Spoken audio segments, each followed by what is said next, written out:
Okay, I'm starting.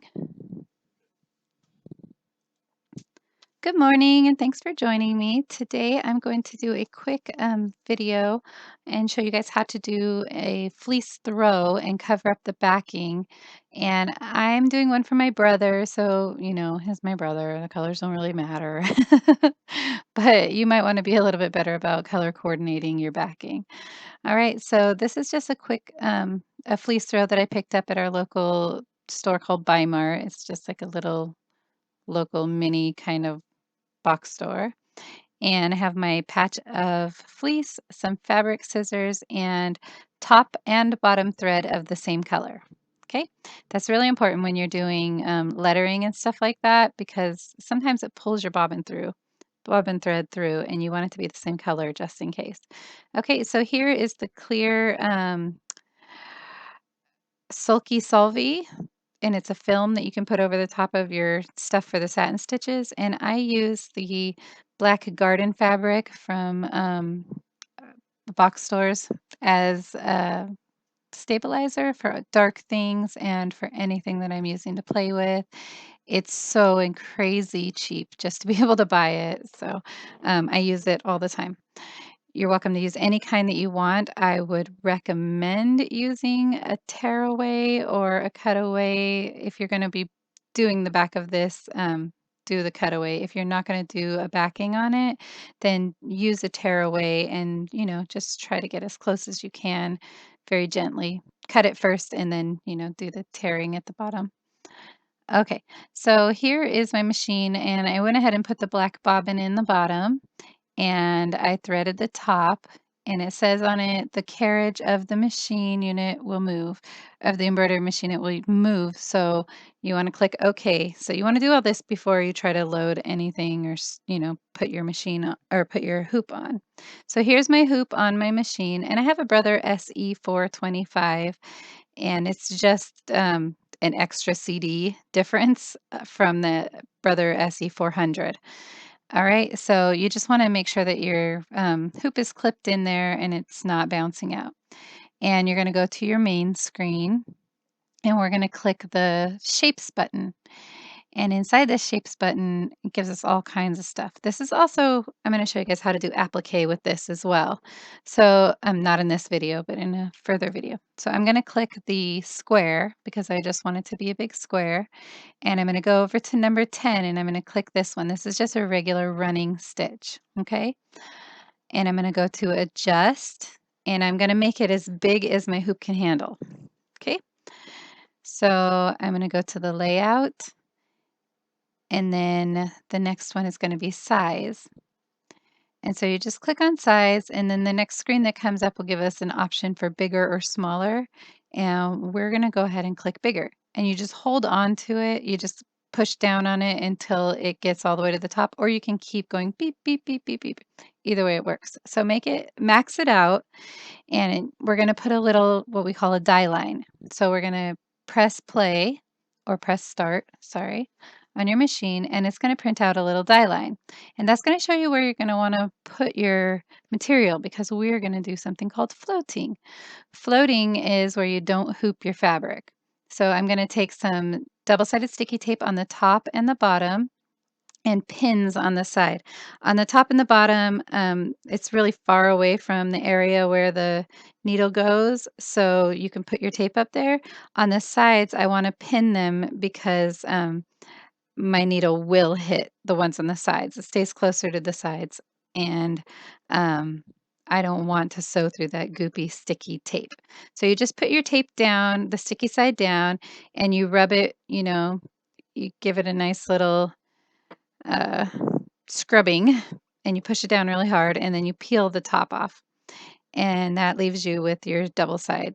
So you have your sticky tape, and you're going to do it on the top and then on the bottom, and the next picture is going to show you what it should look like at this point. Okay, and this keeps your stuff in really nice and tight and easy.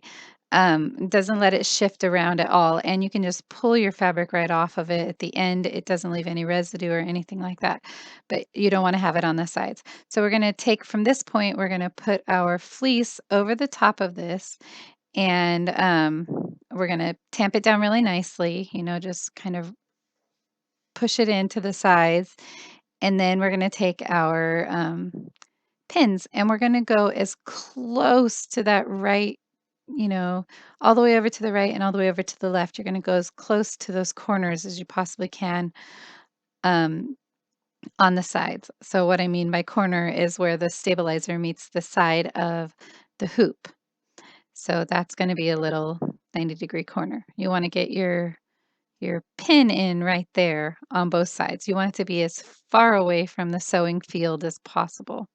Okay. And so now we have floated. We didn't have to try to put our stuff in the hoop, and we're not going to have those nasty hoop lines that just suck and ruin projects. So now we're just going to be able to peel all this off and we'll be able to put it into a package and send it to my brother as soon as I'm done with it. So I'm really excited.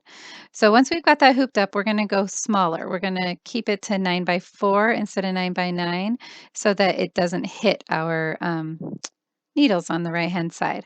So it's just going to go ahead and print out that die line again. And now we're going to go in and we're going to put my brother's name in. So you go out of that into your main menu and you find where the letters are and select it. And then I'm going to type in Doug. And now Doug is too big for the hoop. So I have to go in and I have to adjust it. So whenever I hit G, it gives me this error. The pattern is too large for the embroidery frame. So I'm going to close that and I'm going to go to adjust. I'm sorry about the angle of the camera. I didn't realize it was doing that. And then I'm going to go to layout. And just like we did with the square in the beginning, we're going to click size, but this time we're going to make it small. And I'm going to make it, it looks like, it doesn't matter how small you make it because you're going to just make it smaller, go back out and add the G. This is just going through the screens that you'll go through. Okay, if you have the same kind of machine. So then there's Doug. So I click G again and it fits, but I don't know what size it is. So I'm going to click adjust again. And then I'm going to click size again. And I'm going to make it where it's small enough to be inside of my square, but still big enough to fill the square. All right, so the size I'm going for is going to be, it looks like 8.0 is what I ended up with. So I'm just going to go dook, dook, make it a little bit smaller. And then I believe I'm going to, oh yeah. So this one, it pushes it up to the top and you don't want to go all the way to the top of your design because it's going to go right over the top of the sewing of that square. You're going to want to go all the way to the top and then bring it back down a little bit. So I brought mine down to +3. And so now we're going to place our piece of Sulky Solvy film over it. And I think that it's not Ultra Solvy. Ultra Solvy is more plastic-like. This is more of a film. So we place that over the top of the fleece so that everything kind of rides really fast and easy. And also it bumps up that lettering, makes it look really nice. So right here, we take the pins out. I meant to tell you that.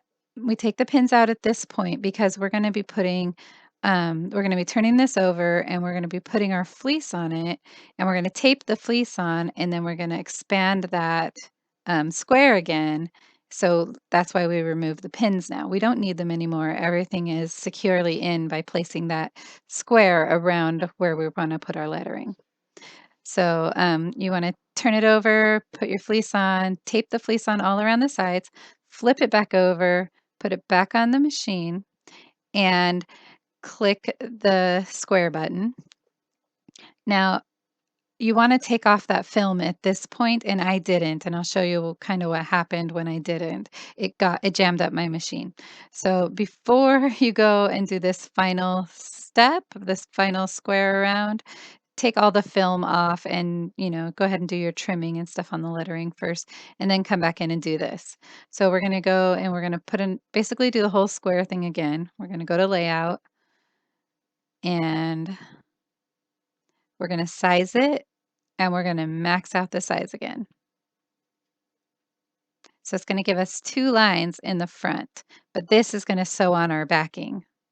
and cover up all the threads and the back letters and the stabilizer and everything. It just covers it up real nice and neat. And you're going to want to hit play and see right here, this is where it got messed up. It caught in my machine, and luckily I was sitting here watching the whole thing when it was happening.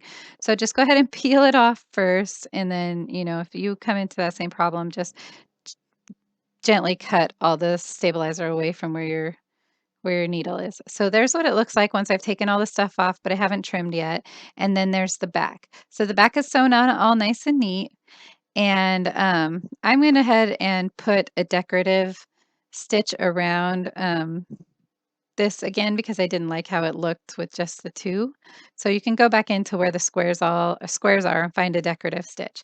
So go ahead and you want to peel it back from your do the top first. So let's go ahead and peel the stabilizer away from the blanket, and we'll leave the double-sided sticky tape on the stabilizer, and it's going to stick better on the stabilizer anyways.